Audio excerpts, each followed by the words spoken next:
Hi guys, Puddin here with the game for you and my tier 8 premium German cruiser, the Prinz Eugen.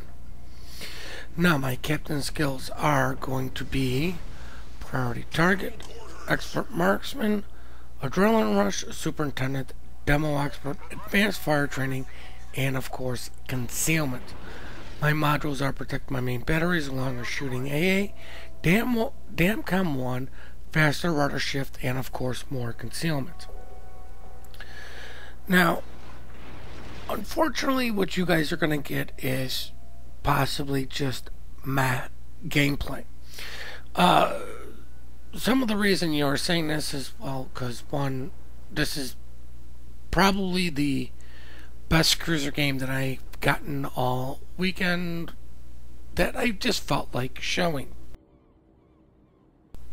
that had any sort of excitement in it, because when I do play my cruisers, I do tend to play a wee bit more passive than I do with battleships or with my destroyers. Now, the thing that made the Prinz Eugen special when it first came out was actually its premium camouflage. You could mount a camouflage that gave you plus 50% to your credits earned, or one that gave a bonus to commander experience. Because when the ship did come out, it's pretty much a carbon copy of an Admiral Hipper. As you can see, I'm not running the premium camouflage because I'm trying to maximize commander EXP. I have set up this ship to pretty much farm for commander experience, particularly elite commander experience. I pretty much set up a ship with flags, especially my premiums, and then I just never go back and really touch them. My Tirpitz is all set up for free experience. Prinz Eugen is set up for commander experience, and of course the Missouri is set up for credit gain. Now, I'm doing my darndest to get rid of this shift for binocular view. Trust me, I'm pounding both shift keys. I'm hitting everything I can think of. The only thing that worked was zoom in, zoom out. So the first couple minutes here is going to be a little bit wonky with the replay while I'm trying to get rid of shift the binocular view icon in front here. Now, as you saw at the beginning of this game, we are top tier, which is really ideal for this ship. The Hipper and the Eugen here are excellent long-range support snipers. Now, here I am just trying to get my camera view back to what I was actually looking at. Unfortunately, I still have control of it, but I'm going to apologize for a little bit for the beginning of this replay for all of the little trying to get rid of the shift. For binocular view, I don't know why hitting shift did not work, but there were about 2 micro patches that came out, so I don't know if any of those had something to do, because this replay was before those micro patches. Now, my game plan is to actually kite away from A. I am top tier. I do have glorious German HE and AP. There's where I figure I'll just zoom in, scroll wheel in, scroll wheel out, gotten rid of the shifting. But like I said, I'm just going to try to kite away from A, just pretty much doing my darndest to slow them down. We still do have our destroyer with us. I'm not sure where the Atlanta went. Don't blame him for turning tail and run, but we do have a New Mexico, so there is enough of us to slow this push down while the team tries to focus on A and C. Now, if you'll notice, the guys at C outnumber them, and I don't know why they're not pushing them. They outnumber us at A, but they're being a little wary, a little hesitant, because of course there's a destroyer. Oh my god, he can torp. He can only torp one of you. And if you're paying attention, you're going to minimize your torp damage. And if you just push through, you'll eventually get them. You'll clear out all of us that are delaying them, resetting the cap, and just overwhelm us. I don't understand why so many people are afraid to be the ones to go take the damage.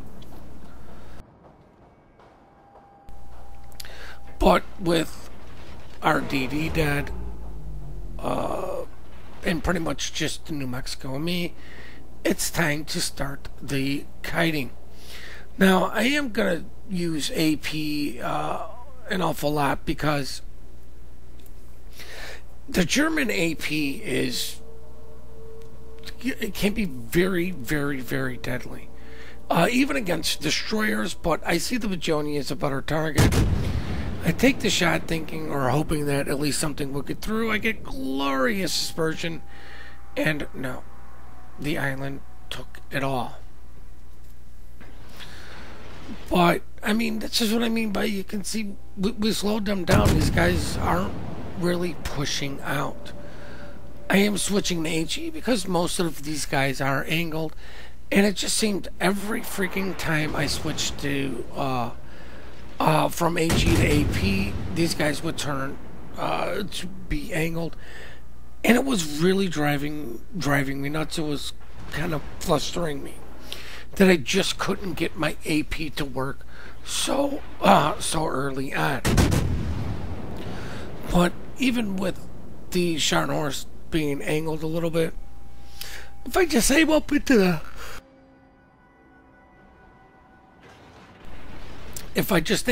the superstructure like I did, I still can do some decent damages. So I got a 5,000 salvo, which is not bad for the ship. As you can see, he turned broadside, got a little bit flatter surface, and another 5,000 damage done.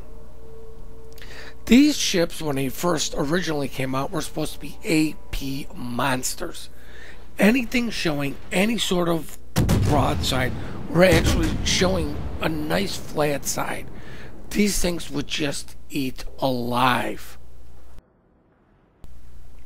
But of course, people stopped sailing broadside for the most part, and your damage went just pretty much goodbye. I mean, this York's broadside, his engine's out, taking a shot. I mean, these things have, you know, great velocity, great shell arcs, and I barely could do any damage to that freaking York, who just drove me nuts. But at this point, I'm just absolutely amazed that we still don't have sea. I have no idea what the hell these guys were doing at sea. It's just, it's infuriating. 3 of us went to A, and these guys are now just pushing out of A. I don't think we could have done any more in delaying their push out of A. These guys really needed to push faster and harder at on C, and you know what? They could have had it by now, but instead, we're down ships, we're behind on caps, we're behind on points, and it's really not looking good. Spoiler, I don't think we're going to win this. But with nothing left to spot, I'm going to get a little bit closer and, you know, restart kiting. Unfortunately, I have HE loaded, but I do switch to my AP immediately. Do need to make my turn, but of course the York turns into angle because he's not an idiot, unlike my team. Well, with having most of my guns to bear on the Scharnhorst, I might as well take the shot in on him while I switch back to HE as the York turns broadside and I have HE loaded. Ugh. So what I mean, I just could not seem to get the AP loaded at the correct time. This has always been a problem for me with my cruisers. I just seem to fail with having the right ammo loaded at the right time. Of course, when I do it, you guys do get to see those replays, but they are far and few apart. But like I said, kind of showing this for you guys to see that, you know, I'm not the strongest cruiser player, but I do know what I need to do. Unfortunately, the best thing, or the one thing that I did learn to do from playing from a lot of people is actually just to kite. And this ship is actually a very strong ship for kiting. But this is what made the Germans special. Nice flat broadside target at range, and I did 10,000 damage. When these ships first came out, the Germans pretty much were the kings of AP and long-range shooting with AP. Everyone else was you shot HE at range, shot HE at range, and then AP the closer you get. To where the Germans was AP all day, every day. But with less idiots sailing broadside, your damage just went down. Now, at this point, you know, I'm switching to, you know, the HE because if you ask me, it's absolutely bullshit that the Germans get IFHE for free. But if they're not showing me enough broadside, I might as well use my HE. I might as well use the correct damage or the correct shell for the situation. Now, the reason they gave the Germans the quarter pen roll is because their HE, it didn't do the damage. Really, what you got from the German HE prior to the buff was fires from fire chances. But I do believe when they gave them the quarter pen rolls, they did not nerf their fire chances. So that's why I say it's bullshit that these guys got IFHE for free. Might as well shoot at the DD. What I'm trying to do is get to the island here, to get a little bit close, and drop torps and potentially get somebody coming out. I don't understand why this destroyer is actually shooting me. Not exactly the best life choices. I notice he's slowing down. I adjust my aim for that. Should have adjusted a little bit more, but buddy, there's nobody spotting. You're the guy spotting me. What are you gonna get? 1-2 salvos? You know, I'm off detection and goddamn plane. I just love how they said they fixed that when you're spotted by a plane, you will at least be able to see the plane. And that is not the case. Now, the only way for us to win this game is for the guys and me to be able to kite these guys and kill them as quickly as possible. This Gneiss needs to take some of the damage, or take the brunt of the damage, because he is the one with the heal, not myself. But I'm spotted, which means the destroyer's out of his smoke. I'm gonna send these torpedoes because you know what, you just never know. Now, I switched to AP. And this is what I mean by your AP, even German AP, is just going to ruin a DD. Now, I'm keeping the AP loaded for two reasons. He's angled, which means my overpens are still going to do some nice damage, but I want the guaranteed damage. I want this guy dead, not breaking. I don't want to be sitting here breaking his modules. Number two is I'm hoping to catch one of these cruisers come out broadside.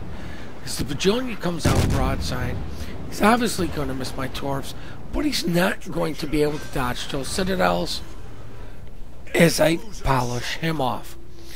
Now, this is what I mean by, you know, the guys and me need to finish these targets off quick. It would be the only chance for us to win. And still, freaking York just drove me nuts on playing correctly. He didn't do anything wrong. He played his ship to the best of his ability, and he played it very, very, very well. Now, I may be targeting the Duke of York, but what I'm trying to do is lay a trap for the Scharnhorst. Now, the Scharnhorst should be well aware that I have the exact same torpedoes that he has. And then I see our freaking battleship is shooting HE. I'm keeping the AP loaded because I'm hoping that this guy was going to eventually turn, but he's not. I see that he's burning, thank God, but finished off him. But I need to finish off the Scharnhorst as fast as possible. And then there goes all of our chances to win this game as our battleship died. But I was keeping the AP loaded because, you know, I just needed to get through this guy as quick as possible. He's not showing me broadside. Switch to HE. Try to get the fires. Try to maximize my damage because there's just no way I can take on these three guys by myself. So now, guys, with this lovely defeat, we're going to check out the post-battle results.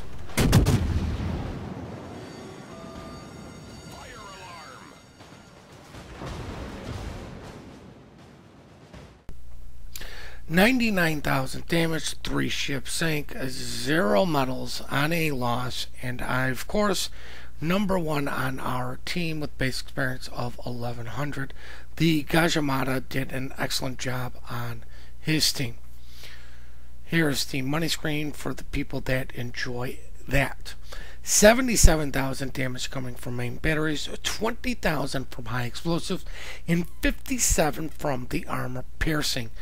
2 torpedoes for 18,000 damage, and with the 2 fires I did get, just over 3,000 damage. Potential damage is battleship-esque numbers in 1.7 million. I think that shows that I did an excellent job kiting. Got the guys to shoot me, not my teammates, even though my teammates failed miserably. Not sure what else I could have done to help this team out. I did what I thought was the right thing. Sometimes you just have to rely on your teammates to be competent, and sometimes they just aren't. I hope you guys did enjoy this replay. I think I did a good job showcasing this ship's strengths, explaining a little bit of the German cruiser line a little bit for you guys that may not be aware of its strengths and its weaknesses. We do appreciate all the support you guys do give us. We do love the replays. The email for the replays is in the description down below. Please remember to compliment good team play, good team work. We're quick to report, slow to compliment. And with that, guys, I hope you all have a happy New Year, and please hit that like and subscribe button, and have a great day.